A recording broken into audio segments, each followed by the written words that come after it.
vamos a acomodar las luces como para que no parezcamos fantasmales, pero bueno, es lo único que podemos arreglar. Después ya lo que viene estructuralmente no hay manera.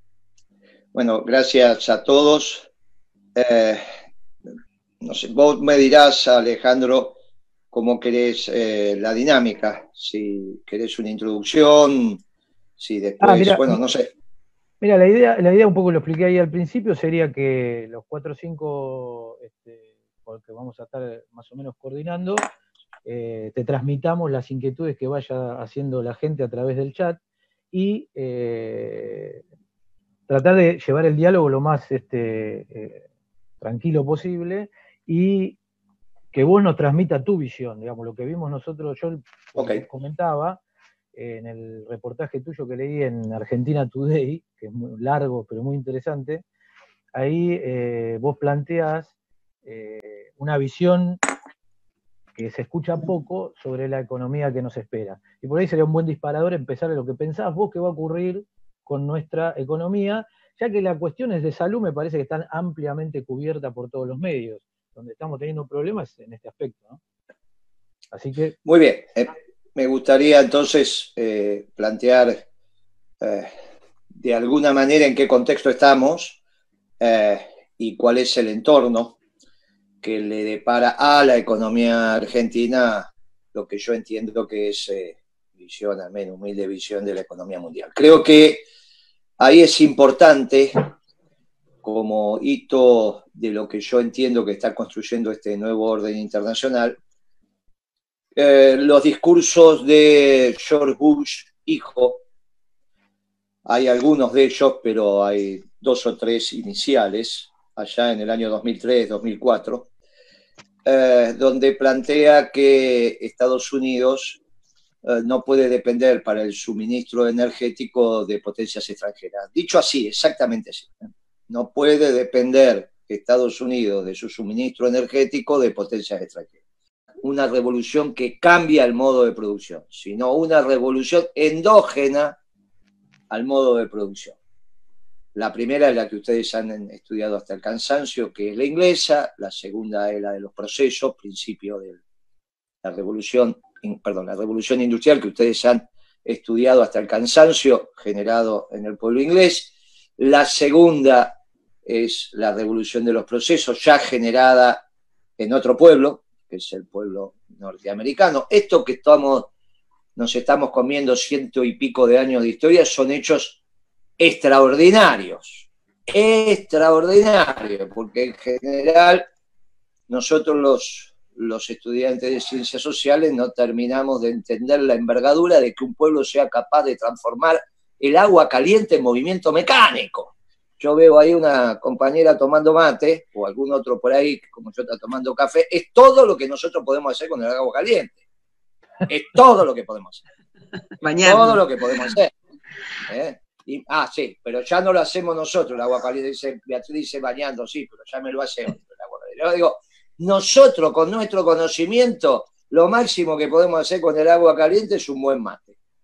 Un té, un café, qué sé yo. Por ahí alguno más virtuoso te hace un puchero. Pero, muchacho, un pueblo allá, fin del siglo XVIII, me transformó el agua caliente en movimiento mecánico. Eso le permitió, más otras cosas más, ser el taller del mundo. Ese salto tecnológico cambió ese mundo. Por eso la llamamos revolución industrial. Después le preguntan a los ingenieros y demás todo el proceso, pero la visión de un economista es: un pueblo generó el conocimiento suficiente para dar un salto en la articulación de los factores de producción, y eso se llama tecnología, de tal manera que el agua caliente la transformó en movimiento mecánico, una cosa extraordinaria.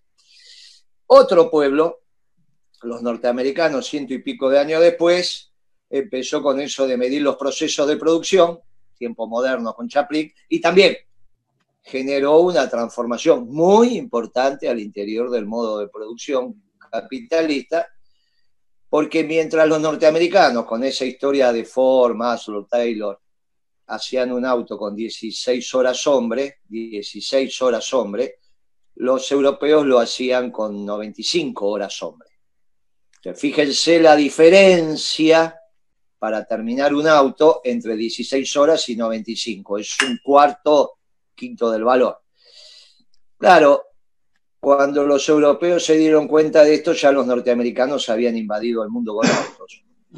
Desde la revolución de los procesos, no hubo ninguna más hasta esta que estoy hablando, la revolución energética norteamericana.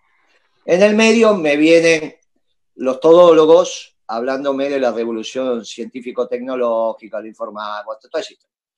Lo cual es cierto que hubo una transformación en la comunicación extraordinaria. No es lo mismo lo que estamos haciendo ahora que cuando yo tenía que hacer recorte y pegue para presentar un trabajo en la facultad. Está claro, muchachos, hay un avance notable. Ahora, en los costos primos de producción eso no se vio. Cuando uno analiza el impacto de la revolución científico-tecnológica en los costos de los productos, brilla por su ausencia. No la hay. ¿Dónde la hay? En la revolución industrial, en la revolución de los procesos y en la revolución energética norteamericana, porque bajó violentamente los costos de producción de la manufactura norteamericana. Y esto es clave de entender, es clave. Hasta ese momento, cuando uno hacía costos primos de un producto, un par de media, un auto, lo que quisiera, la mano de obra era un elemento relevante. Entonces, la ventaja los tenían las economías orientales, entre ellos los chinos. El famoso trabajan por un plato de arroz, trabajan los presos, hacen las tuercas en los barcos y en realidad empiezan cuando salen de un puerto allá y cuando llegan a Buenos Aires terminaron toneladas de tuerca y en realidad fue por la comida, entonces las bajan. Todas esas cosas, verdad, mentira, cierto, no cierto, no importa, ¿no?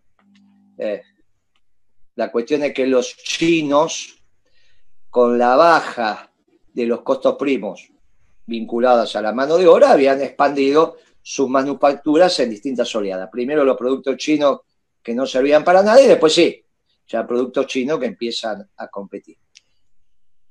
Hasta que los norteamericanos bajan violentamente el precio de la energía. Y como todos los productos que nosotros tenemos a nuestro alrededor son intensivos en energía, tener ese insumo abundante y barato cambió el mundo porque lo tiene la economía que más utiliza ese insumo. Obviamente que Arabia Saudita tiene el insumo energético también abundante y barato, pero no tienen que hacer con ese insumo, lo tienen que exportar. En cambio, los norteamericanos lo utilizan extraordinariamente porque es el principal consumidor de ese insumo en el mundo, era el principal importador. Aparte de ser un muy importante productor, pero no le alcanzaba. Claro, eso hace que empiece a marcar el ritmo de la baja de los precios que se producen en el mundo en el sector manufacturero. Cosa que nos confundió porque la primera baja de precios se da en el 2008 con la famosa crisis de las hipotecas. Una tontería muy interesante desde el diagnóstico para estudiar, porque es donde nuevamente, los argentinos en esto tenemos mucha experiencia, pero nuevamente los marxistas y los liberales se ponen de acuerdo. Si uno busca Telesur de aquel momento, que era obviamente un canal apadrinado por Chávez, y la CNN, que obviamente es un canal apadrinado, pero no precisamente por Chávez, el diagnóstico de lo que había acontecido con la crisis, la famosa crisis de las hipotecas, es exactamente el mismo. Los banqueros, que por primera vez trabajaban correctamente y le prestaban plata a los pobres, y si dentro de los pobres eran negros, se habían ido de mambo, y ahora los negros norteamericanos pobres no pagaban las hipotecas y colapsaba el sistema capitalista. Una estupidez, una tremenda estupidez. Pero esa estupidez de caracterización de la crisis del 2008, que fue la que abarcó, salvo en la Argentina, a todos los aparentemente bien pensantes, lo que hizo fue deprimir la demanda global. Si la oferta se mantenía, porque cada pueblo intenta mantener su tasa de ocupación, bueno, la oferta se mantenía, cayó la demanda, cayeron los precios. Nosotros correctamente pensamos que eso iba a ser circunstancial, fue circunstancial, para el 2010 la crisis ya se había terminado, pero los precios no se recuperaban. Y ahí, estudiando el fenómeno, nos encontramos con el shale gas y el shale oil ya en el 2010. Claro, ¿qué acontece a posteriori? Acontece a posteriori que Estados Unidos tiene un síndrome muy particular, quizás en su clase dirigente, que tiene que ver con que los romanos fueron un imperio extraordinario, pero finalmente se terminó. Nosotros, los norteamericanos, somos un imperio extraordinario y no nos vamos a terminar. Por lo tanto, nos dedicamos a estudiar al Imperio Romano y no nos va a pasar lo que le pasó al Imperio Romano. Bueno, yo les digo que en esto tienen algo que hay que darle a la derecha, porque un mundo que lideraban los norteamericanos lo cambiaron. Ese mundo neoliberal que conducían los norteamericanos fueron capaces de transformarlo. Y lo transformaron con la llegada de Trump. ¿Y por qué lo tienen que transformar? Y porque ese mundo neoliberal, surgido del proceso globalizador, de la caída del muro de Berlín, donde tienen dos que abrevan en ese consenso de Washington, que es el marco doctrinario, los neoliberales y los socialdemócratas, porque finalmente los socialdemócratas cuando hablan de economía son neoliberales, eso en la Argentina quedó muy claro. Fue neoliberal Menem, no hay ninguna duda. Fue socialdemócrata la alianza, no hay ninguna duda. ¿Cuál fue la economía? Cavallo. No hay ninguna duda. Cavallo fue el ministro de Economía de Menem y fue el ministro de Economía de Chacho Álvarez. Está bien, se lo impuso a De la Rúa, pero el que lo lleva a Olivos, como él mismo lo dice, lo voy a buscar y lo convenzo para ser ministro de Economía de la Alianza, es Chacho Álvarez. Con lo cual, en economía somos lo mismo. Ese mundo neoliberal que en lo económico que conducía a Estados Unidos, Europa continental y China le habían penetrado en su zona de confort. China no hay ninguna duda. China no hay ninguna duda. Y Europa también. Y de alguna manera se había soliviantado políticamente cuando no acompaña a Estados Unidos en la Segunda Guerra de Irak. En la primera lo acompaña, no la acompaña en la segunda. Bueno, es algo que para ellos es una herida que no la pueden soportar, pero aparte, económicamente le estaban discutiendo. ¿Está bien? Le estaban discutiendo desde la cosmovisión neoliberal. Le estaban penetrando en su zona de confort. Incluso llegó a estar en discusión si Estados Unidos seguía siendo el 25% del PBI del mundo, de todo lo producido. Y ya empezaban a decir que no, que ya era menos del 20%, y que en pocas décadas China lo iba a superar, y todas esas cosas que venimos escuchando. Bien, Estados Unidos cambió el mundo, y la expresión de ese cambio es la elección de Trump, que no es un loquito suelto, es la expresión orgánica de la clase dirigente norteamericana. Por eso las transformaciones de Trump vienen para quedarse. Yo no tengo ninguna duda que va a ganar las elecciones, va a ganar la reelección, pero al margen de eso, este mundo que estamos contando vino para quedarse. Porque este mundo que estamos contando tiene para Estados Unidos una alianza de primer orden, que necesariamente tiene que ser con el único jugador con el cual un conflicto bélico, aunque triunfe Estados Unidos, el costo de haber incurrido en ese conflicto bélico de ninguna manera puede ser inferior al beneficio que obtendría. Y cuando el costo de entrar en un conflicto bélico es superior al beneficio que obtendría por ganar ese conflicto bélico, la guerra no es posible. Y hay un solo país que tiene esas condiciones y es Rusia. ¿Y por qué? Y por los misiles. Pero no es una potencia económica. De ninguna manera Rusia es una potencia económica. Es una potencia militar, pero no es una potencia económica. Y a su vez, sí, es una potencia energética, que casualmente tiene dos clientes relevantes, Europa continental y China. Entonces están dadas las condiciones para un acuerdo estratégico de primer orden entre Trump y Putin, que es lo que empieza a pasar. a mí no me interesa quedarme con tus clientes energéticos, no me interesa Europa y no me interesa China para que yo le tenga que vender. Y en todo caso, vos no le tenés que vender al precio que yo tengo en mi mercado interno para que no compita con mi manufactura. Y se dan la mano, porque si algo no quiere hacer Putin es que baje el precio de la energía. Claro, esta discusión, cuando Estados Unidos empieza a tener las ventajas competitivas en términos de producción por la baja del precio de la energía, es lo que tensa el debate entre la Merkel y Putin, que se resuelve a costa de Ucrania. Me quedo con Crimea, se terminó la historia, y si vos, Merkel, querías defender a Ucrania, te explico que está complicado. No, porque por Ucrania pasan los gasoductos que vienen de Rusia y entonces... No, se terminó la historia. Se terminó. Y se terminó. Claro, queda un espacio posible para que Europa y China se abastejan de energía abundante y barata. Hay un solo espacio, si no son los rusos, en Medio Oriente. Pero claro, ahí el ejemplo que cunde es el del brigadier general, don Juan Manuel de Rosas.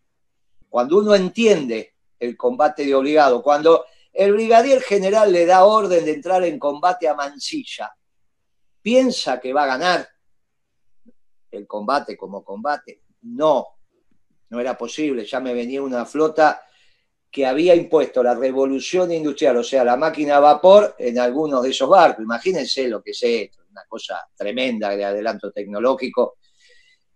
¿Por qué ordena combate el brigadier general y por qué ganó? ¿Ganamos en el campo de batalla? No, ganamos donde había que ganar. Los ingleses, con su revolución industrial, habían bajado el precio de la manufactura de una envergadura tal que navegaron 14.000 kilómetros y se la iban a vender a donde termina o arranca el río Paraná, allá, a los amigos de Asunción.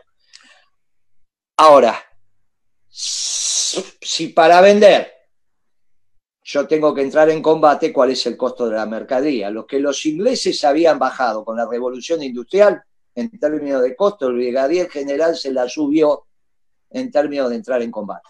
Si para vender y cobrar tengo que entrar en combate, ese precio tiende al infinito. Por eso fueron una vez y no volvieron. Por eso se ganó la vuelta al Estado donde había que ganarla, no en el terreno militar. Se la ganó que los 90 buques mercantes, que eran lo importante de la batalla, pasaron, pero el costo de la mercadería vendida fue enorme. Y entonces no era negocio. Lo mismo en Medio Oriente. Tomaron ese ejemplo y la manera de que Medio Oriente no pueda hacer negocio es que estén combatiendo todo el tiempo. Y cuando Putin aterriza en Siria no es para pacificar. Es para proteger su base naval, no hay ninguna duda. Es para pacificar desde ya que no. Y entonces, desde hace años que uno ya se perdió. ¿Qué es lo que pasa en Medio Oriente? Porque en el fondo, Medio Oriente cambió porque ni siquiera ya es necesario un Estado gendarme como el de Israel. Y por eso Netanyahu va a visitar a Putin, va a visitar al otro, viene para acá, va para allá. Porque ese rol constitutivo de Medio Oriente que tenía Israel de garantizar que el petróleo brotara de Medio Oriente ya no está más. Al punto que Trump dice, mire, alguien quiere proteger el estrecho de Hormuz, protéjanlo ustedes. Yo no tengo nada que ver, porque yo energía tengo.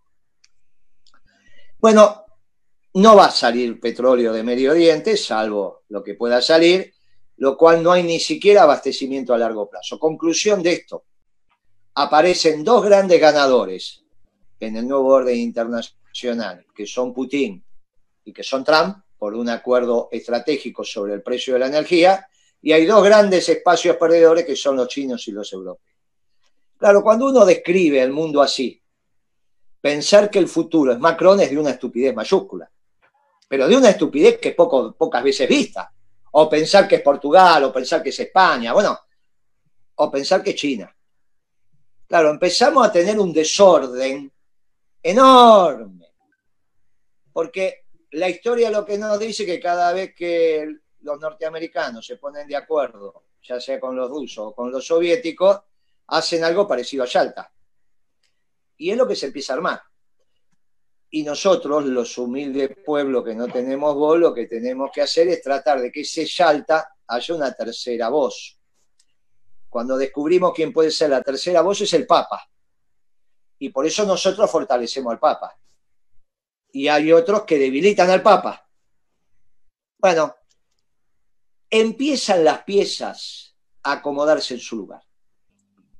¿Es López Obrador un socialdemócrata? Sí, en la cabeza. Pero cuando tiene que operar, mueve el ejército para terminar con lo único que habían hecho los liberales mexicanos, que era invadir Estados Unidos por túneles. Me sacaste Texas, me sacaste California, las vuelvo a recuperar. Aunque los míos tengan que usar tu pasaporte o tu documento de identidad. Lo que habían hecho, que era penetrar con una cultura distinta, que era la cultura latina, con todo lo que ello implica, en el sur de Estados Unidos, López Obrador moviliza el ejército para que eso no se dé y se lo cambia por el muro a Trump. Y se lo cambia por el nuevo NAFTA. Porque en el nuevo NAFTA, lo que le dice Trump a los mexicanos es: de ninguna manera esos $3 que cobra un obrero de la industria automotriz va a seguir cobrando un obrero mexicano. Si quieren exportar autos a Estados Unidos, $16 la hora. Empecemos con el 40% del auto. El 40% del auto que exporta México a Estados Unidos tiene que estar con un costo de mano de obra de $16 la hora, el 40%. Por el mediano plazo vamos al 100%, que es lo que paga la industria automotriz norteamericana. Claro, mientras el Partido Comunista Chino, a través de su presidente del Partido Comunista y de China hoy, va a Davos a garantizarle a las 1.000 familias que él es el que les garantiza la sobrevida de esta globalización con esta obscena distribución del ingreso, Trump lo que dice es: aumente el salario de los obreros de la industria automotriz mexicana. Claro, a los trotskistas se le arma un lío bárbaro. De hecho, me pidieron un debate cuando empecé, dice, pero algo no cambia, algo no anda acá. Esto no es lo que nosotros estudiamos en la Cuarta Internacional, algo no anda. No somos pro-chino, pero, y bueno, esto es lo que está pasando. Pero esto es objetivo, esto está firmado, esto ya hace un año y pico se terminó la negociación del NAFTA y este año se está aprobando por los parlamentos. Y como contrapartida de eso me mandás el ejército el ejército mexicano, y me termina con esta cosa de que me están invadiendo subterráneamente. Claro, si Trump no conduce el mundo neoliberal, no lo conduce nadie. Nadie tiene densidad para conducir un mundo neoliberal. Y Estados Unidos dejó de ser neoliberal el mismo día que asumió Trump, porque ese mismo día lo sacó del Acuerdo Transpacífico. Acuerdo Transpacífico donde estaban a favor de él los chinos y los norteamericanos, con una pequeña diferencia. Los norteamericanos decían que tenían que ser algunos países, en el orden de 11, y los chinos decían todos los que son bañadas su frontera por el Océano Pacífico tienen que entrar. ¿Quién prohijaba eso? Hillary Clinton. ¿Quién estaba en contra? Trump. ¿Cuál fue la discusión en la elección entre el globalismo de la Clinton, teñido de progresismo, y la barbarie de Trump, un loquito suelto? Pero resulta que la estructura económica norteamericana ya necesitaba poner en valor la tercera revolución del sistema capitalista, que en este caso es la revolución energética. Necesitaba que su mercado fuera para los productos norteamericanos. Y es lo que hace Trump cuando empieza a cuidar el mercado. Y a su vez necesita hacer retroceder a los chinos en terceros mercados, y es lo que está haciendo. Primero resuelve su mercado, esto ya está, hace lo que hicimos nosotros. Él dice primero los norteamericanos, nosotros decíamos primero los argentinos. Voy a cuidar a los trabajadores argentinos, voy a cuidar a los trabajadores norteamericanos. Consumamos argentinos, consumamos norteamericanos. En realidad, en la política económica medio nos encontramos, en esa parte. En el resto todavía tienen que hablar mucho con el Papa. Todavía no terminó de peronizarse, no sé si lo vamos a conseguir. Pero en términos de política económica, esto es bien interesante, porque ni en nuestro gobierno fue un gobierno neoliberal, y por eso confrontamos con el mundo, ni nadie puede pensar que haciendo lo mismo que hacíamos nosotros, Trump es neoliberal. Claro, acá viene el problema de las visiones que empezamos a tener del mundo. Durante Macri, lo que empieza a acontecer desde los sectores populares es que viene la interpretación de una ola neoliberal que atraviesa Latinoamérica. Casualmente cuando el neoliberalismo se había terminado. O sea que la incapacidad de los sectores progresistas para entender lo que está pasando es notable. Eso no significa que no tengan una capacidad muy especial de penetrar en los que de alguna manera fueron partidos populares. En su momento penetraron con el radicalismo y fueron gobierno con la Alianza, y ahora son gobierno en la Argentina. Y ahora lo son. Tenemos un presidente que dice que es socialdemócrata. Con los votos peronistas no hay ninguna duda, pero es socialdemócrata. De cabeza y de las políticas que hace. A mí no me molesta que Ricardo Alfonsín diga que esta es una política económica radical, porque tiene derecho a decirlo. Lo que yo tengo derecho también a decir que si es una política económica radical, lamentablemente ya sabemos cómo termina, como terminaron todas las políticas económicas radicales. Y entonces ahí vamos entrando ya por el final a lo que pasa en nuestro país. Macri tuvo un desorden conceptual, también quería que ganara la Clinton. Acá todos querían que ganara la Clinton, salvo algunos, todos querían que ganara la Clinton, con lo cual ese pensamiento progre penetró en los distintos lugares, pero terminó ganando Trump. Nosotros estamos firmando acuerdos de libre comercio cuando en el mundo la discusión es entre dos tipos de nacionalismo. El nacionalismo de categorías europeas, que es xenófobo, que es elitista, que es excluyente, que reivindica al propio pueblo destruyendo a los pueblos vecinos, y un nacionalismo de amor y paz incluyente que en vez de levantar muros construye puentes, que es el nacionalismo que deviene de la doctrina que yo abracé a los 14 años y que quedamos o no, aunque no lo podemos decir mucho en voz alta, tenemos un difusor extraordinario del otro lado del Atlántico. No hay que utilizarlo como bandera porque es la guía espiritual, pero está claro que cuando él habla, todos lo entendemos. Y lo entendemos ¿por qué? Porque habla nuestro idioma, no porque hable castellano o porteño, porque nos suena como música lo que está diciendo. Cuando él dice, entre los pueblos hagamos puentes y no muros, entendemos lo que estamos diciendo, porque nosotros somos los que pensamos una revolución universal, pero de amor y paz, donde nosotros decimos, igual que dice él, que el mundo sigue siendo la casa común, no hay ninguna alternativa, al menos por corto plazo, es la casa común, pero la figura no es la esfera donde los neoliberales, los socialdemócratas piensan que todos los pueblos del mundo son iguales. No es el consenso de Washington que determinaba las características del mal o buen gobierno, sino que nos habla de un poliedro irregular donde cada superficie de ese poliedro es un pueblo indispensable para terminar la figura, pero que tiene sus características. Y entonces, de una característica a otra característica de otro pueblo, nos intercambiamos con un puente, no para ser uniformes, sino para encontrar la unidad en la diversidad. Y esto es lo extraordinario del mensaje que nos viene del otro lado del Atlántico y que nosotros perfectamente lo entendemos. ¿Contra quién? Contra el nacionalismo europeo.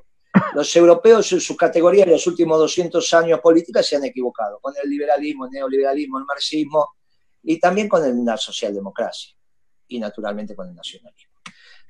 Se han equivocado. Nosotros podemos construir esa economía de inclusión donde se termina también el debate si Dios es completo o no es completo, al margen de que sea religioso o no sea religioso. Ese debate que teníamos los que de alguna manera creemos en la causa inicial, decimos, mire, hay algo no anda acá. ¿Qué es esto de la pobreza estructural? ¿Cómo puede ser que Dios no sea completo? Que haya generado la creación, pero no para todos. Para algunos mucho, bueno, el Papa acaba de terminar con este debate. Un debate endógeno a la Iglesia es muy importante, porque el liberalismo ha penetrado con su manera de ver la economía a nuestra Iglesia. Y ha penetrado en todas las iglesias, especialmente en la protestante. Especialmente. Hay una rama de los evangélicos donde la tasa de ganancia, cuanto más alta sea, más cerca estás de Dios. En vez del cielo o el reino de los cielos se da de los pobres, esto es al revés. Si sos capaz de comprar a uno y vender a 100, es un premio de Dios. Bueno, esto, obviamente que Weber tiene mucho que ver con eso, pero el Papa terminó zanjando este debate hace poquito, en esa reunión donde fue Guzmán, Stiglitz, estaba Belis, hace poquito, no hará más de algunas semanas, donde en la Academia Pontificia, que organizó Sánchez Orondo, el obispo, nuestro obispo, Sánchez Orondo, el hijo de la primera elección de aquel señor, que fue la primera elección que ganó de la Rúa en el año 73. En el balotaje, la elección a senador era de la Rúa Sánchez Orondo. El hijo de ese Sánchez Orondo es el que es el canciller de la Academia Pontificia, organizó esta reunión, finalmente llegó el Papa, leyó un discurso que dice algo así como Dios hizo un mundo rico de la injusta distribución, que es obvio que también contra esa injusta distribución, pero los bienes alcanzan para todos. Si los bienes alcanzan para todos, se equivocan aquellos de los movimientos sociales que nos hablan de pobreza estructural. Pobreza estructural significa que los bienes nunca van a alcanzar para todos. La pobreza es circunstancial, producto de las erradas políticas económicas. Y acá viene el gran debate, porque si en el mundo se está discutiendo entre nacionalistas de exclusión y nacionalistas de inclusión, no entre socialdemócratas y progresistas, ese es el mundo viejo, entre nacionalistas de inclusión y de exclusión, entre puentes y muros, ese debate también se da dentro de la Argentina y es lo que se empieza a perfilar. Cuando ustedes leen los discursos de los economistas, que de alguna manera la progresía llama de derecha, yo les pido encarecidamente que terminemos con esas categorías, que aparte de no explicar las realidades de la inmensa mayoría del mundo, puede explicar la europea y algunos más, pero no explica el tercer mundo como categoría, no pasa por ahí. Mucho menos la explica ahora. Ahora se está construyendo sobre las inconsistencias de lo que está pasando con este gobierno de coalición, no un gobierno peronista, sino un gobierno de coalición cuya cabeza está confesamente declarada socialdemócrata, sobre lo que va a acontecer con este gobierno del señor Fernández. El debate que se va construyendo es el de un nacionalismo muy particular en la Argentina, de raigambre profunda, porque ya en la década de los 60 hubo una confrontación entre azules y colorados, que vale la pena leer. Una confrontación donde el ordenador no era el peronismo, y una confrontación que no llegó a acciones militares masivas, pero sí selectivas, donde lo que se construye es un pensamiento donde la identidad nacional se preserva, pero con una característica muy particular. La Argentina no alcanza para todos. Si la Argentina no alcanza para todos, el modelo económico resultante de ese subconsumo, casi infraconsumo, del 25% de la población, genera un modelo de desarrollo, porque va a haber crecimiento y desarrollo segmentado para el 75% restante. Ejemplo de esto, Brasil. A la progresía brasilera no le molesta en absoluto el 40% de pobreza, consideran que es un dato, y Lula no resolvió nada de esto estructuralmente. El que lo resolvió en Argentina fue Perón, por eso seguimos existiendo. Lula no resolvió nada estructuralmente. Volvieron rápidamente al 40% de pobreza, que se habían bajado circunstancialmente y muy poco. Y de acuerdo a mediciones, y tiene más que ver con la valorización del real vis a vis el dólar que con la modificación de la estructura económica brasileña. ¿Los países son posibles con un quantum de exclusión? Sí. Y especialmente la Argentina. La Argentina resuelve su tema fiscal y su tema externo, esto es, la restricción externa y el déficit fiscal. La Argentina lo resuelve si el 25% de la población resuelve estar en el infraconsumo y se la banca.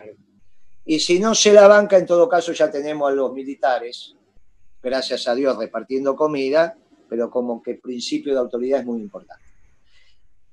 Este esquema económico tiene que ver con ese discurso que ustedes están viendo y lo están sintiendo ahora.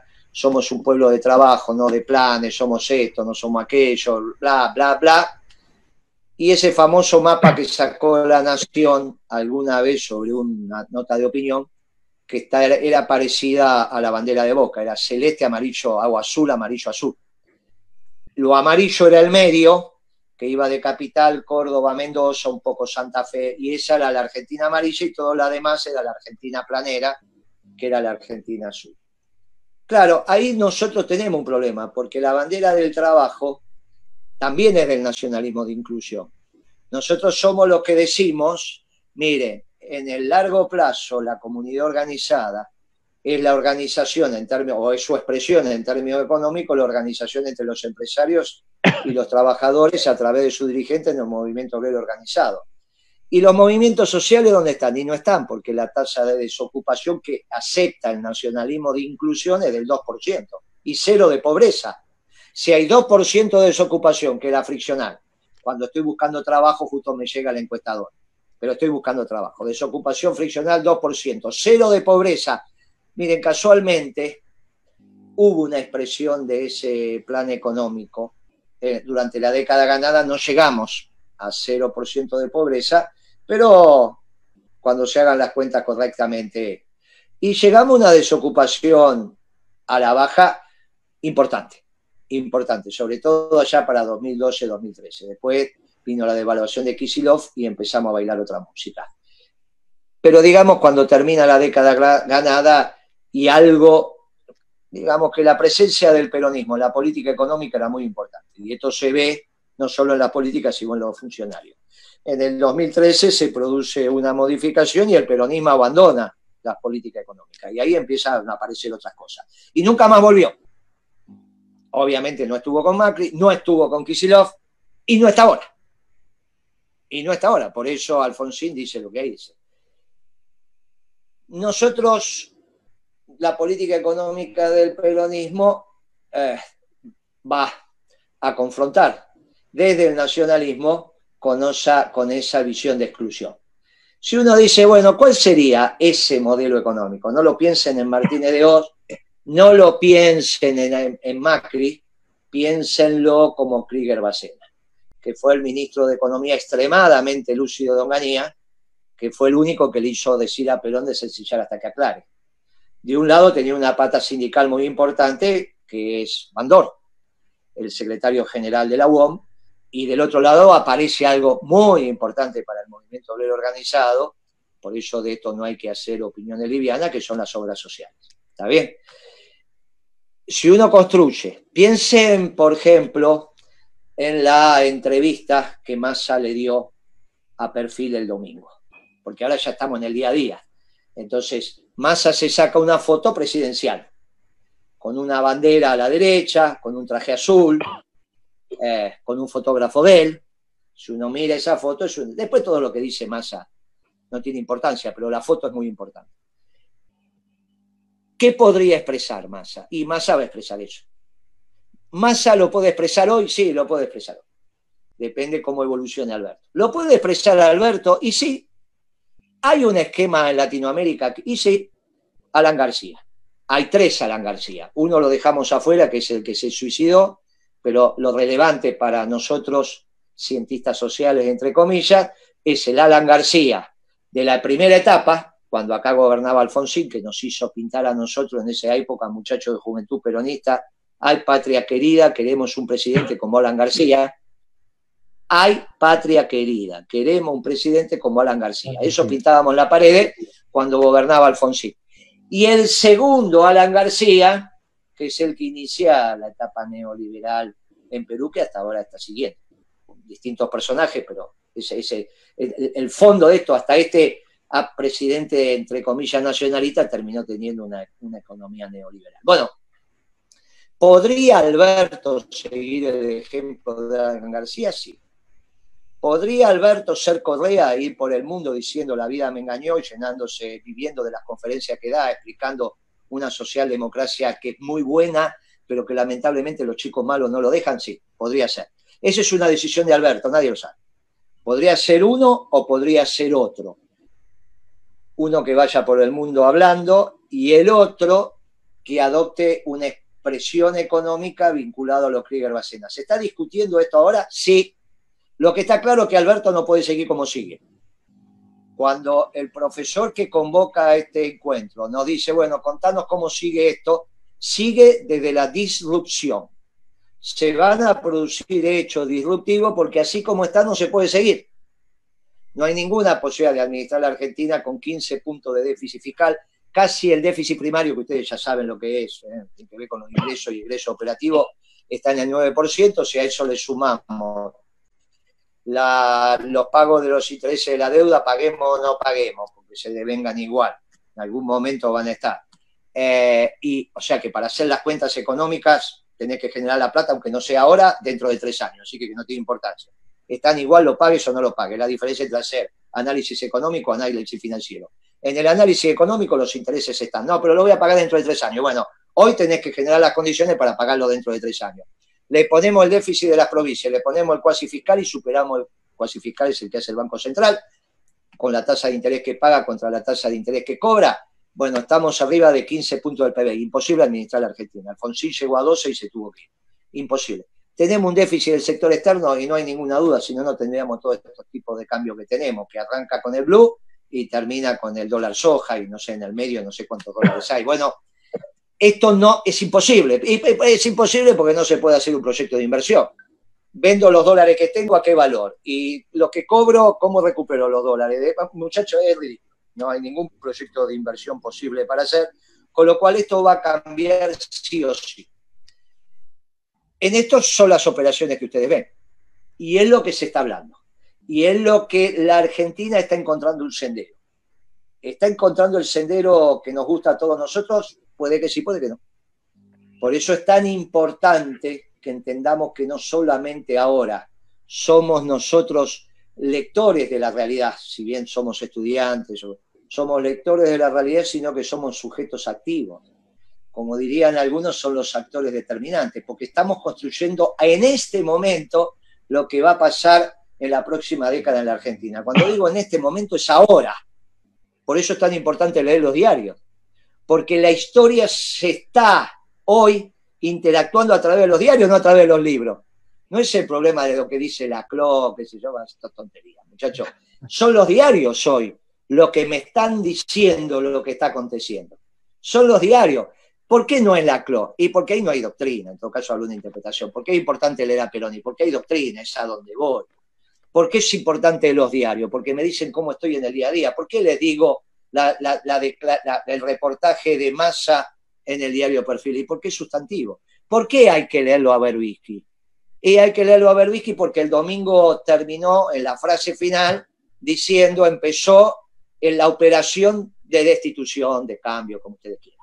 Léanlo a Berbisky, utilizó otros adjetivos, la construyó la frase de otra manera, erosión y cambio, creo que la llamó, o erosión, así terminó. Claro, los progres estaban desesperados y no paró de sonar el teléfono, y claro, porque Berbisky está diciendo, miren muchachos, mi lectura es que estamos en los procesos de cambio. Claro, por eso Cristina tiene que estar 3 horas hablando con Alberto, lo cual es impensable. Ningún presidente puede estar 3 horas en ninguna reunión. Gracias si puede dormir 3 horas seguidas, y más máxima en la Argentina como está la Argentina. Lógico que se están cocinando. ¿Se equivocó Cristina? Y sí, se equivocó. ¿Se sigue equivocando? Y si piensa que la caja de la Argentina, como dicen los análisis, los analistas, es el ANSES, tiene un error garrafal. La única caja que tiene la Argentina hoy seria son las reservas del Banco Central.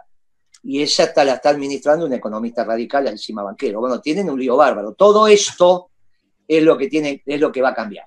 ¿Cuánto tiempo va a tardar para cambiar? Y bueno, esa es la parte que termina definiendo la política. Nosotros los economistas solamente podemos dar las pistas. Después cuando se hace política, bueno, por eso es tan interesante hacer política. No porque se tenga un laburo mejor, eso es una estupidez. En mi época, cuando empezamos a hacer política, si hacías política te mataban, nadie hacía política porque ibas a tener un laburo. Esa es una estupidez novedosa. Yo soy de una generación donde nadie quería los cargos, porque es una estupidez, que es eso de ser concejal, diputado, son todas pavadas eso. La política es otra cosa, es una cosa muy seria, es pensar los proyectos y cómo vas a vivir vos, tu familia. En esa época éramos todavía jóvenes, teníamos abuelos, teníamos padres, y ahora ya somos los abuelos, entonces tenemos hijos y nietos, pero seguimos pensando la política desde ahí, que es la construcción de un proyecto colectivo en función de las raíces conjuntas que tenemos, buscando un destino común. Por eso no somos socialdemócratas, somos trascendentes, no pensamos que no existe el pasado y no existe el futuro, y que solamente la sociedad líquida se alimenta de hechos cotidianos donde es más importante el tuit que un libro de texto. No, nosotros somos de la trascendencia.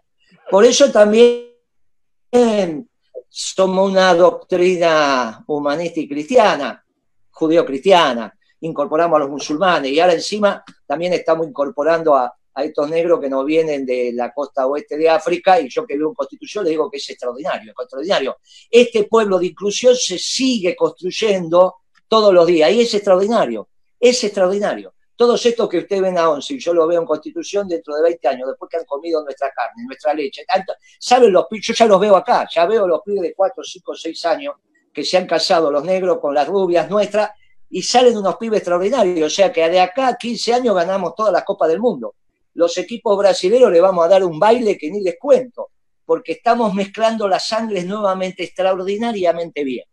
Y esto es la Argentina y esto es América. Y este es el nacionalismo de nosotros los americanos y especialmente los argentinos, que generamos una doctrina, como dije, de amor y paz que le da sustento a este nacionalismo de inclusión. Ahora, enfrente tenemos la nacionalista de exclusión, que van a poder hacer un modelo permanente, sí, de exclusión, pero permanente. Les cierran las cuentas si ellos mandan al infraconsumo al 25% de la población.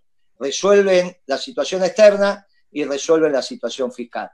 ¿Qué tenemos que hacer nosotros? Y demostrar que también se cierran las cuentas si hacemos un nacionalismo de inclusión.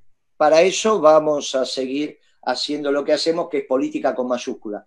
No para ocupar cargos, sino para entender lo que pasa en el mundo, ver las fuerzas que se van ordenando y desde ahí penetrar con nuestros principios y valores, porque finalmente nosotros creemos que el ordenamiento de las cosas se da a partir del hombre, y el hombre es base material y base espiritual, es cuerpo y alma. Y así pensamos también que tiene que ser el buen gobierno.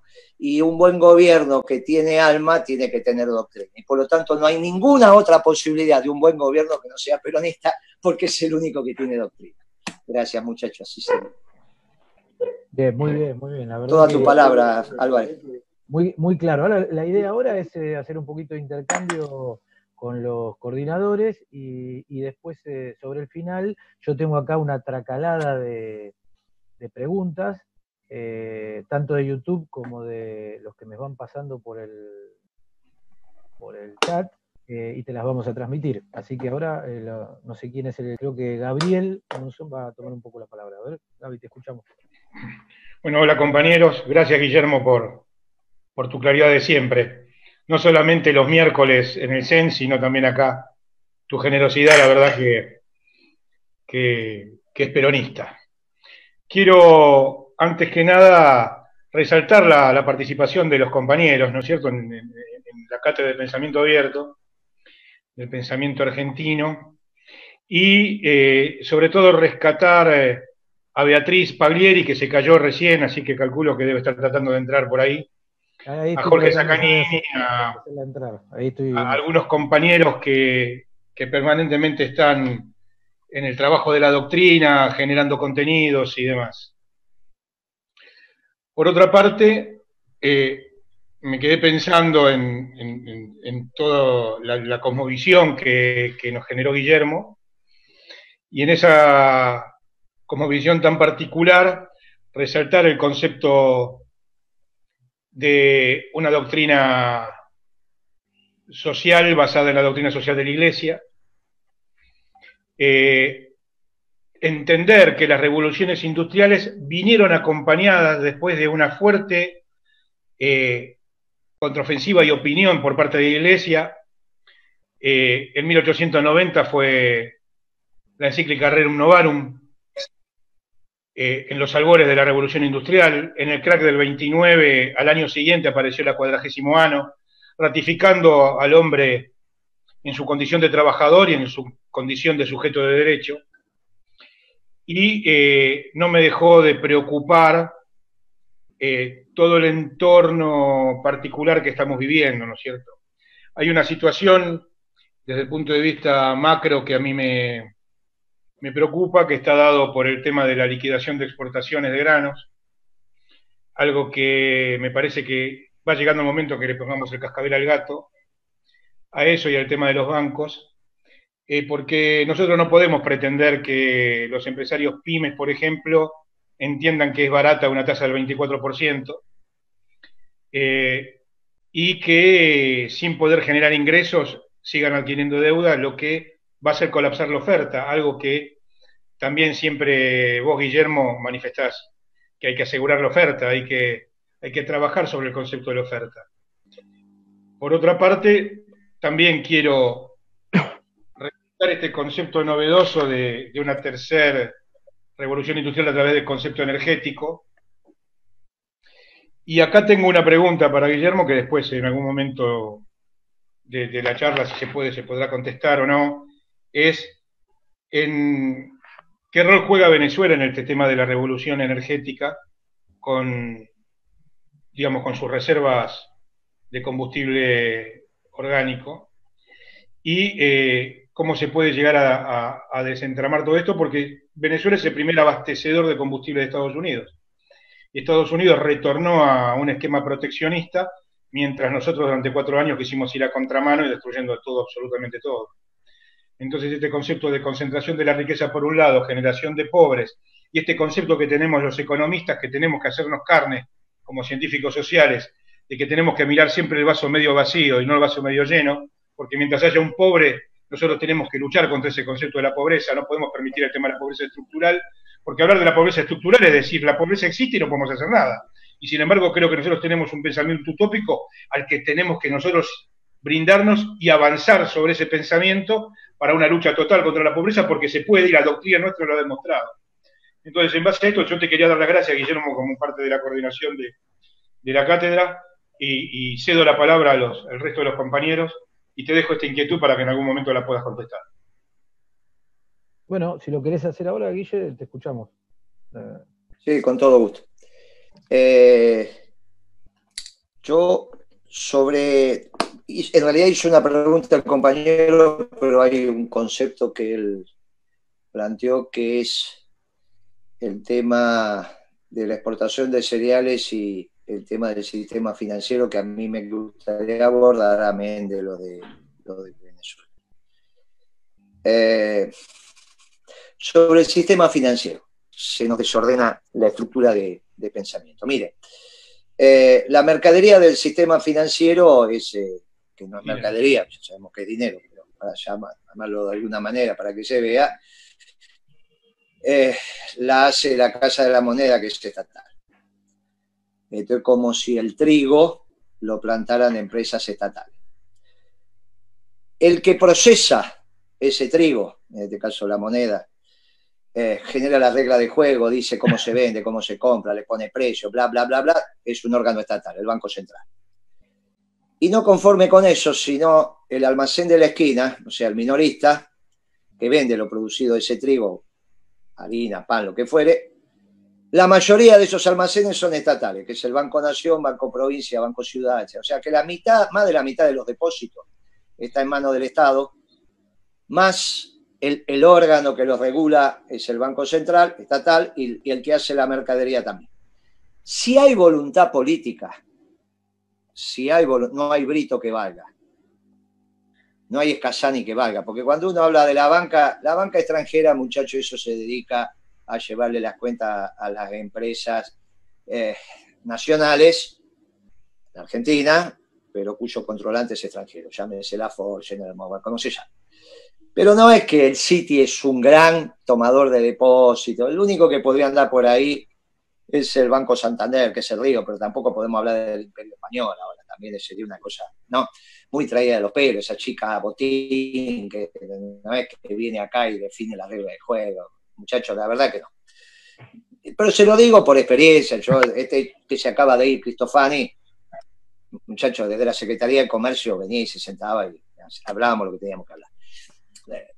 Si uno tiene el Banco Nación, el Banco Provincia, muchachos, si hay voluntad política, el sistema financiero no es necesario cambiar ninguna ley. Ya con las propias circulares del Banco Central se hace todo lo que se quiere hacer.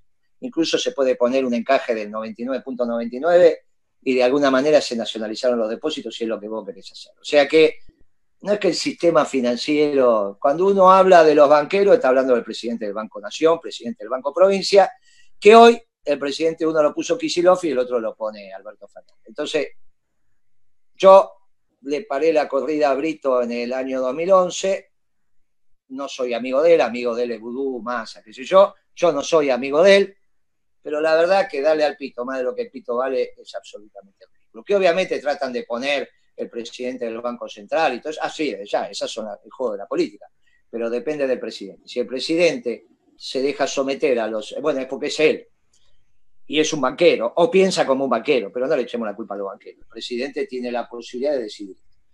Con respecto a la exportación de grano, el problema no es la exportación, el problema es la producción. Un tercio de la producción se lo llevan los que alquilan el campo. Cuando uno mire, no, pero Moreno está equivocado, no existe mala oligarquía. Bueno, miren, si no existe mala oligarquía, que fue el conflicto de la 125. Pero a su vez, basta que yo pregunte, cuando me dicen eso, vos sos viejo, que si yo digo, che, ¿a cuánto se alquila la hectárea en la zona núcleo? Entonces me contestan inmediatamente a 15, 20 quintales. Bueno, 15 quintales son 1.500 kilos, y una hectárea de soja en la zona núcleo promedio da 4.500. Con lo cual, promedio, hay alguna que dará 5 o 6, difícil de soja, pero la mayoría hasta da menos. O sea, que me estoy quedando con un tercio de la producción. ¿Quién se queda con un tercio de la producción? Los que alquilan. ¿Quién alquila? Y una persona jurídica o física, no tiene ninguna... Muchachos, las personas jurídicas no son lo que hacen la política, la hacen la persona física, que se escondan detrás de una persona jurídica. Sí, desde ya, para eso existen las sociedades anónimas. Ahora, la verdad es que alguien firma el poder del apoderado de la sociedad anónima. Y lo firma el que tiene las acciones, el control de las acciones, Mañeto. Mañeto ya debe haber pasado las 100 sociedades. En mi época tenía 96, pero ya debe estar pasando las 100. Y en todas está Mañeto. Obviamente, en una está detrás del Grupo Dominio, en otro está detrás de Clarín, en el otro está atrás de un fideicomiso, en el otro está... Muchacho, pero llega un momento en que uno se da cuenta, por la experiencia, que detrás de una persona jurídica hay una persona. Ahí están las 1.000 familias, al margen que el fronting sea una persona jurídica, que se quedan con 7.000 millones de dólares anuales. Es muy fácil, agarren los alquileres, la cantidad de tierra alquilada, cuánto vale la soja, y llegamos a ese valor. No es una cuenta tan compleja ni ninguna historia. Yo se la hice, se la publiqué en BAE y ahí está. Esa es una contradicción fundamental para nosotros, porque esos muchachos viven sin trabajar, viven del título de propiedad. Y el sistema capitalista no encuentra el equilibrio si se retribuye el título de propiedad de un bien que no se amortiza. De un bien que se amortiza es otra discusión, porque atrás hay una inversión y por lo tanto hubo trabajo. De un bien que no se amortiza, la tierra no se amortiza.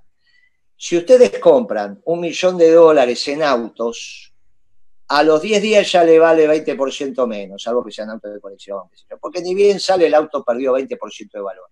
Si ustedes compran un edificio de $1.000.000, un departamento, también se amortiza. Si compran un campo de $1.000.000, dentro de 50 años ese campo sigue valiendo lo que valió y se le pone un precio de venta, pero no se amortizó, no se depreció nada. Si no cambió el valor, si no apareció renta, sigue costando $1.000.000. No se amortiza, no se deprecia balance sobre balance. Es de técnica contable, por lo tanto es ilógico que reciba retribución un bien que no se amortiza, no la inversión que se pone en ese bien. Bien, esto vulnera la lógica económica porque no es un factor de producción en términos de retribución a la propiedad. Sí es un factor de producción porque sobre él salen bienes, por eso el trabajo, por eso la renta en términos de inversión, pero no en renta en términos de título de propiedad. La inversión se la lleva el productor, por eso el productor que se tiene que llevar los costos en que incurrió, y entonces ahí recupera toda la plata que puso, más su tasa de ganancia. Y esto es lo que pasa. Los costos entre los cuales están los peones, se lleva un tercio, o sea, se lleva también 15 quintales, el productor se lleva 15 quintales, poco menos, y los dueños de la tierra, y ahí está el problema. Y ahí quieren hacer una exportación pensando que, mire, con las retenciones nos alcanza y nos sobra. Retenciones, como tienen que ser, y ley de alquileres rurales, alcanza para que el conjunto de la sociedad se quede con la mayoría de la renta que se llevan los oligarcas por su título de propiedad. Y con eso estamos en condiciones de hacer una oferta de pago por la deuda. Porque la discusión por la deuda no es pagar o no pagar. Las deudas se pagan. El tema es quién pone la plata. Si la pone el pueblo argentino, estoy en contra. Si la ponen las 1000 familias, yo no les cuido bolsillo, me importa nada la billetera de las 1000 familias. Entonces, fíjense qué fácil es la discusión con los acreedores externos. Digo, sí, mira, te puedo dar esta plata que sale de estas retenciones, de esta ley de alquiler. Y es tú, si me importa nada. La tienen los oligarcas o la tienen los inversores extranjeros. Miren, muchachos, soluciona un tema.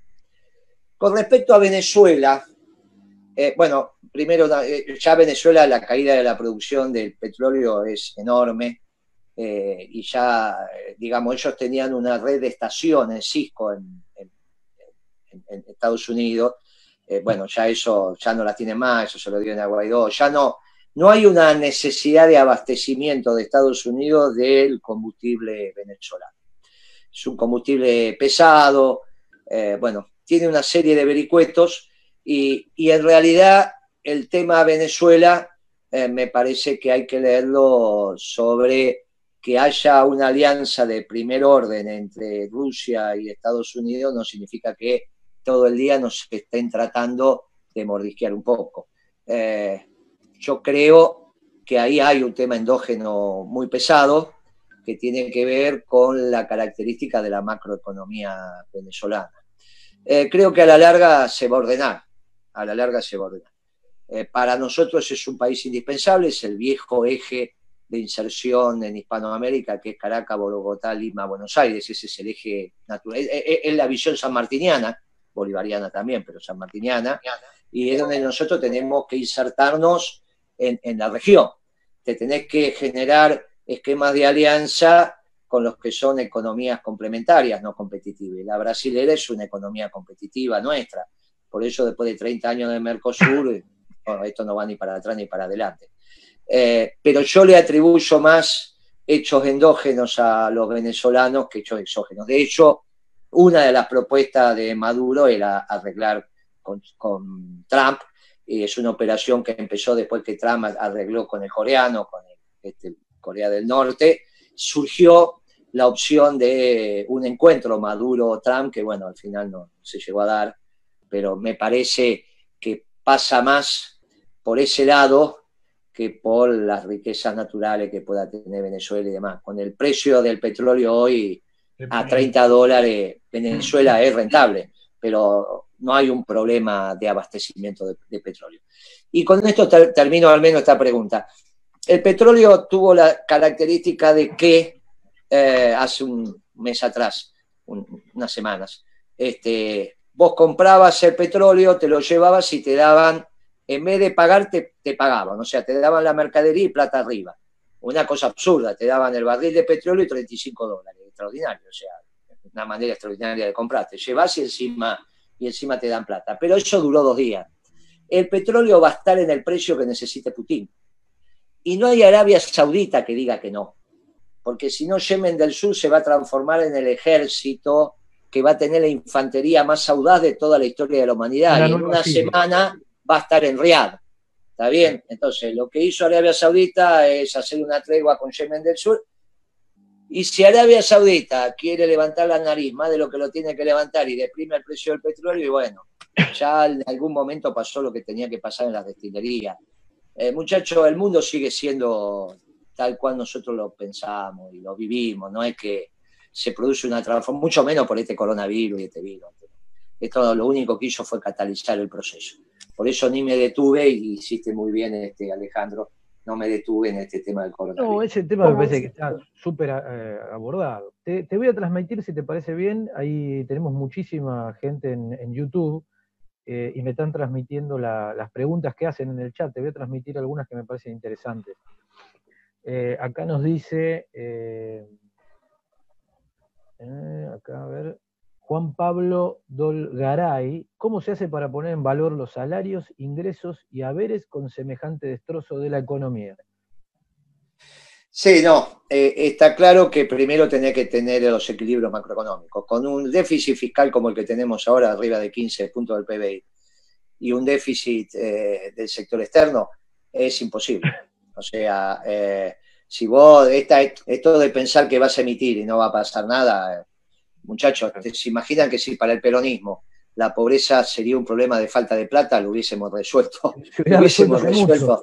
Pero, muchachos, la pobreza es porque me faltan los bienes, no porque me falta plata. Esa es una. Pensar que la economía es la plata, yo no sé, porque digamos, no hay ningún economista serio que piense que la economía es la plata. Ni siquiera los monetaristas piensan esto. Ellos administran la economía, generan la política económica de la plata, pero no porque piensen que la economía es la plata, es porque piensan que eso es más fácil. Está bien, yo regulando, aflojando, que yo, el dinero, bueno, porque tiene su impacto en la economía, pero pensar que la economía, la plata es una. Si yo no tengo equilibrio macroeconómico, no tengo posibilidades de poner en valor los ingresos populares. Una vez conseguidos los equilibrios macroeconómicos, está claro que hoy la tecnología me permite avanzar sobre el 50-50, o sea, el 50 y 50 que planteó Perón. Eso no hace parte de nuestra doctrina. El 50 y 50 es un hecho instrumental en la década del 50 de acuerdo a la tecnología que había. Acá estaba Jorge Saccanini, lo mencionaron, él es un cultor de la tecnología conveniente. Hoy con esa tecnología conveniente la Argentina está en condiciones de discutir perfectamente un 65-35, 70-30. Pero para empezar un 60-40 rapidito, 60 para los trabajadores, 40 para el capital. Pero yo creo que es una charla interesante con Saccanini de cómo eso, la aplicación de las tecnologías convenientes para cada uno de los países y de los espacios geográficos te permite modificar la distribución del ingreso a favor de los sectores desposeídos, a favor de los asalariados, de los cabecitas negras, como diría Evita. Pero todo si el intendente hace bien su trabajo. ¿Viste? Vos, el intendente de un club, nadie sabe cómo se llama. Pero cuando trabaja mal tenés los baños tapados, no tenés agua caliente, están los vidrios rotos. Si todo eso está arreglado, el intendente del club funciona bien y nadie sabe nadie sabe nada, ni cómo es, ni dónde vive. Ahora, falta que no hay agua caliente. Bueno, eso es el ministro de Economía. El ministro de Economía es el intendente de este club que permite que todo pueda funcionar. Después depende de los jugadores. Está perfecto. Por eso Kirchner lo que hizo, dejó el intendente que heredó de Duhalde, que se llamó Labaña, y nos mantenía los equilibrios macroeconómicos. Claro, cuando no los tenés es un lío. Primero buscamos los equilibrios macroeconómicos, que es lo que haría un presidente de club. Llega y es un desastre. ¿Qué va a hacer? ¿Una fiesta? No, llama a un buen intendente y empieza a arreglar la infraestructura del club y después hace la fiesta de 15, de esto, de aquello. Bueno, acá es lo mismo, tenés que ordenar el contexto macroeconómico. Una vez que lo ordenás, empezamos a desarrollar hilada sobre hilada para llegar rápidamente al 60-40 y después tratar de apuntarle al 70-30. Este debate se está dando en el seno del peronismo y es posible. Incluso en el seno del peronismo hoy se está discutiendo que los marxistas son los que dicen que los bienes de producción están en manos de una clase social llamada burguesía. Los peronistas que decimos que hay una sola clase de hombres que trabajan, nunca dijimos que el movimiento obrero organizado no puede ser dueño de los medios de producción. Por eso decíamos que YPF tiene que estar en manos del confederal de la CGT. Claro, cuando yo digo esto, los progres me empiezan a explicar que los dirigentes sindicales son corruptos, que toman vino, que toman whisky, que tienen un montón de minas, bueno, qué sé yo. Y me empiezan a explicar que los peronistas somos los malos, sucios y feos. Cuando no se la agarran con los dirigentes sindicales, se la agarran con los intendentes. Si te dedicaste a... Los gobernadores. Si ves que escribís con sujeto, verbo y predicado y se entiende la oración, te hacen cara fea para decir, no, eso es de modé. En fin, como no escribís con la E, te dicen que estás atrasado, y que si encima vas a misa, eso es un asco. Pero bueno, en el fondo, los que seguimos escribiendo con sujeto, verbo y predicado, avanzamos y vamos convenciendo. Entonces, en síntesis, primero ordenar la macroeconomía y después ir por la distribución del ingreso. No hay otra posibilidad, obviamente que a medida que vas ordenando la macro vas haciendo todo, pero en una macro desordenada no se puede poner en valor los salarios. Bueno, te transmito acá, Iván Gerberov nos dice, buenas tardes, frente a esta guerra mundial por el trabajo que Guillermo planteó varias veces, la postura que tomó el gobierno argentino respecto a las últimas gestiones del Mercosur, ¿es correcta? Claro, sí y no, porque salvo cuando, bueno, situaciones muy particulares que te enojas en tu casa, agarrás el bolsito, te vas y dejas todo, no suele pasar eso. Uno cuando se va sabe a dónde va. Entonces, romper todo sin haber construido, hoy lo que hizo Alberto Fernández, pelearse con todo por primera vez en la historia de la Argentina. No nos llevamos bien con Bolivia, bueno, con Chile, no nos llevamos bien con Paraguay, con Uruguay, con Brasil, con nadie. Bueno, la primera vez, en el mes ese se pelea con el Mercosur. Bueno, una cosa es el eje Caracas, Bogotá, Lima, Buenos Aires, que uno lo construye con economías complementarias, y otra cosa es me hago el chinchudo y me voy. Entonces, uno diría, mira, el Mercosur, la pregunta sería reformulada, ¿tiene futuro el Mercosur? Y muy poco. Muy poco porque somos economía competitiva, no somos complementarios. No sé, somos competitivas. Ahora, te vas a ir del Mercosur para no ir a ningún lado, tenés las Malvinas en el Atlántico, te están mirando feo. Toda la proyección sobre la Antártida que implica de Malvinas, tenés los chilenos, tenés, bueno, muchachos, bueno, es sentido común, es sentido común. Yo dije en algún programa, mire, nosotros somos amigos del pueblo boliviano, no amigos de una fracción del pueblo boliviano. Somos la Argentina. ¿Cómo te vas a lidiar encima con el que no va a ganar? Pero estas estudiantinas hay que terminarlas. Todo indica que a la larga esto va a modificarse. ¿Está bien? Porque la Argentina no está para esto. ¿Está bien? No estaba para un presidente que no le gustaba trabajar, pero tampoco está para estudiantinas y todo, cosas. Para tonterías, digamos. No está para esto. No está para esto. Así bueno, que bueno. Ir cerrando, porque habíamos planteado que no cansarnos, ¿no? Porque vamos a ver si tenemos otras todos los martes, así que voy tirando las últimas.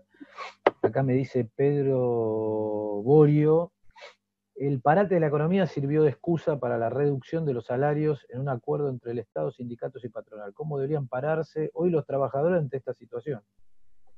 Sí, eso es una situación muy complicada, es verdad. Digamos, en realidad, si están emitiendo, que emitan un poco más y se terminó.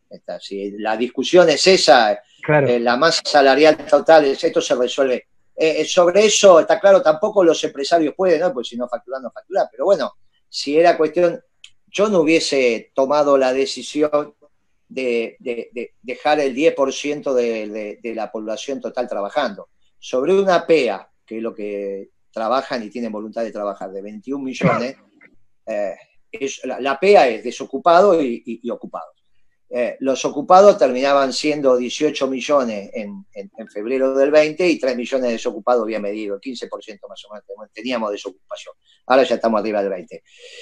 De esos 18 millones vos dejaste 4,5. Con 4,5 es imposible que haya provisión de bienes y servicios en el mercado.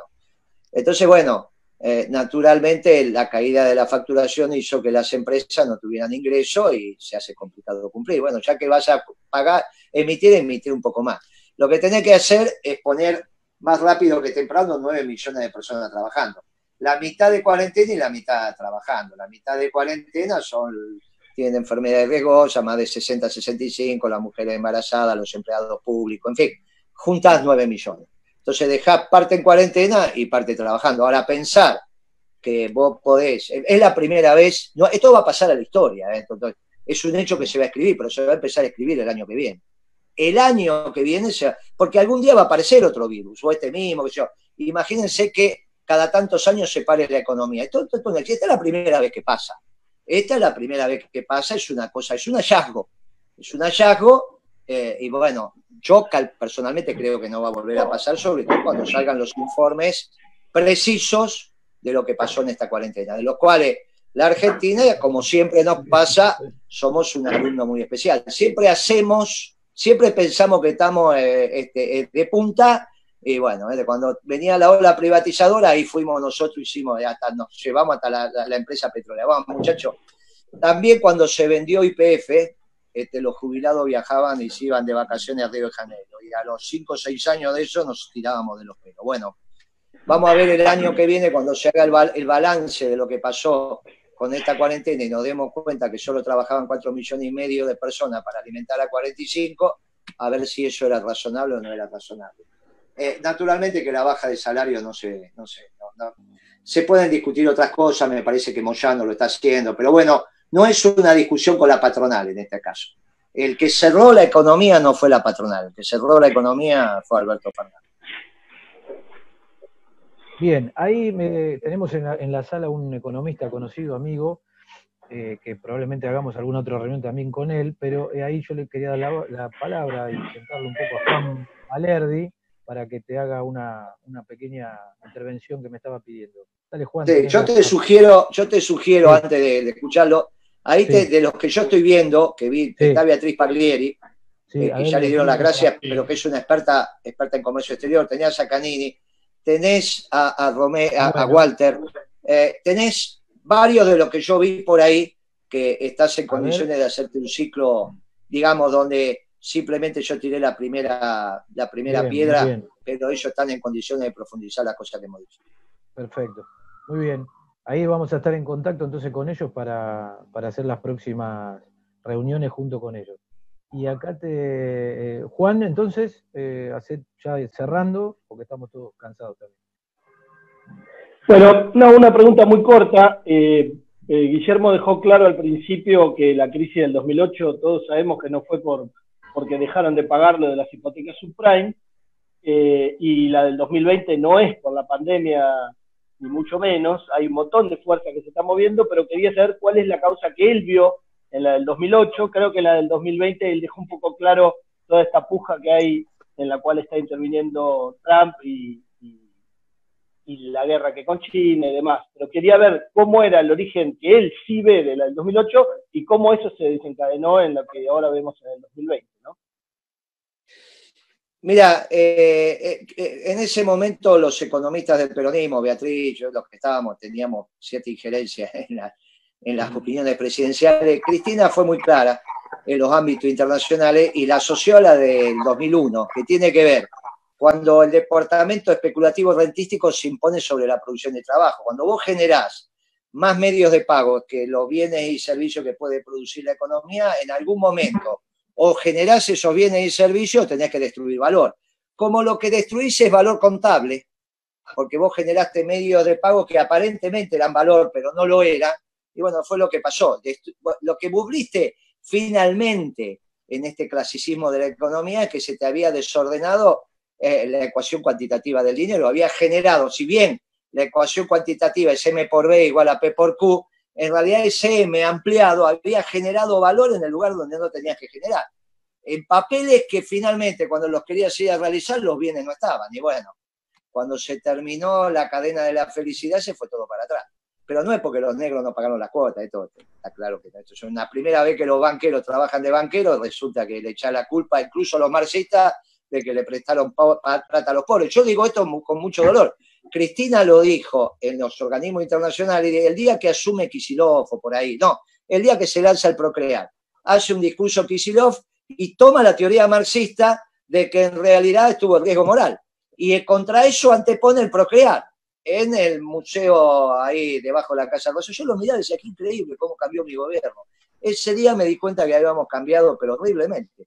Él, hablan ese día Bocio y él y Cristina, qué sé yo, para lanzar el Procrear, él explica lo de la crisis del 2008. Y entonces dice que en realidad, para no entrar en esos problemas de que la gente no pague, bla, bla, bla, salta el Procrear. Bueno, una estupidez mayúscula. Pero bueno, eso enamoró. Viste que cuando vos hablás con las esdrújulas nadie entiende un carajo, pero parece que del lado de los varones, como diría Dolina, parece que te llenás de minas. Y del lado de las minas se llenan de novio porque yo soy inteligente. No entendés un carajo, pero bueno, es lo que pasa con los progres. Empiezan bla, bla, bla, bla, no entendés nada, pero bueno.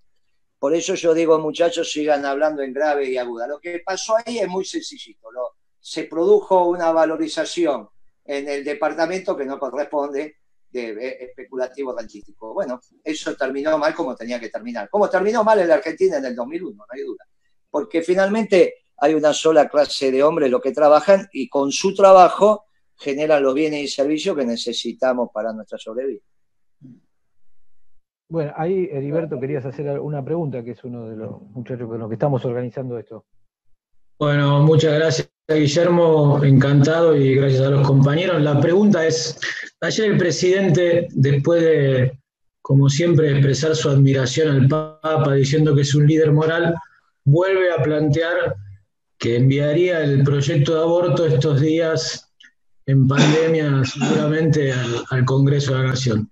Quisiera saber su opinión sobre lo que expresa el presidente y también, después de haberlo visto el 8 de marzo en Luján, su opinión sobre este tema que tanto divide a los argentinos y económicamente y desde el punto de vista de las décadas que nos esperan, sería tan importante seguir procreando argentinos, ¿no?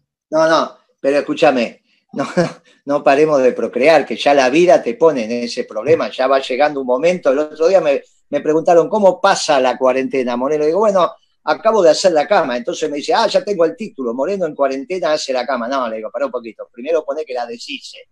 Primero la deshice y después la hice. No me ponga tampoco ya en el, viste, que... Bueno, no, intentar hay que seguir intentando. Mirá Walter cómo se ríe. Y eso que Walter tiene carrera en esto, hizo escuela.